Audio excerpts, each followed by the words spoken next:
আমরা এমন সরকার চাই যে হচ্ছে দেশের উন্নয়ন করবে। দুর্নীতি যারা প্রশ্রয় দিবে না, যিনি সন্ত্রাস মুক্ত করবেন। এমন কোনো লোককে আমরা ভোট দিয়ে নির্বাচিত করব না যারা দেশের উন্নয়ন করবে না, দেশের জনগণের কথা চিন্তা করবে না।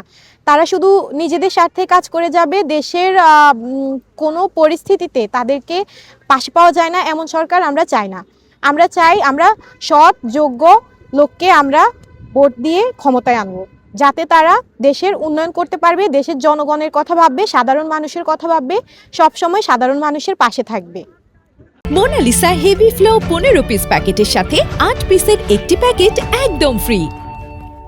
আমি একজন তরুণ ভোটার, জীবনে ফার্স্ট টাইম ভোট দেবো, সেক্ষেত্রে এক্সাইটমেন্ট, এবং কি আমি এমন একজনকে নির্বাচিত করতে চাই যে সৎ, দেশপ্রেমিক এবং হচ্ছে দুর্নীতি যারা প্রশ্রয় দেবে না, আমি এমন লোককে আসলে সংসদে পাঠাতে চাই। এবং সেক্ষেত্রে আসলে 3 আসনের জন্য যারা ভাববে, যারা 3 আসনকে আসলে আমাদের যে ইয়েগুলো আছে, পিছিয়ে থাকার যে দিকগুলো আছে সেগুলো নিয়ে যারা চিন্তা করবে, আসলে এমন লোককে আমরা সংসদে পাঠাতে চাই।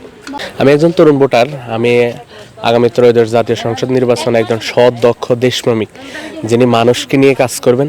তিনি সন্ত্রাস, চাঁদাবাজ, আমাদের দেশে যে সবচেয়ে বড় সমস্যাটা হলো লক্ষ্মীপুর সদর 3 আসনে যে সন্ত্রাস, যিনি সন্ত্রাস মুক্ত করবেন, যিনি আপামর জনসাধারণের জন্য কল্যাণের জন্য কাজ করবেন। আমরা এরকম একজন সৎ, দক্ষ দেশপ্রেমিক লোককে আগামী জাতীয় সংসদ নির্বাচনে বিজয় দেখতে চাই।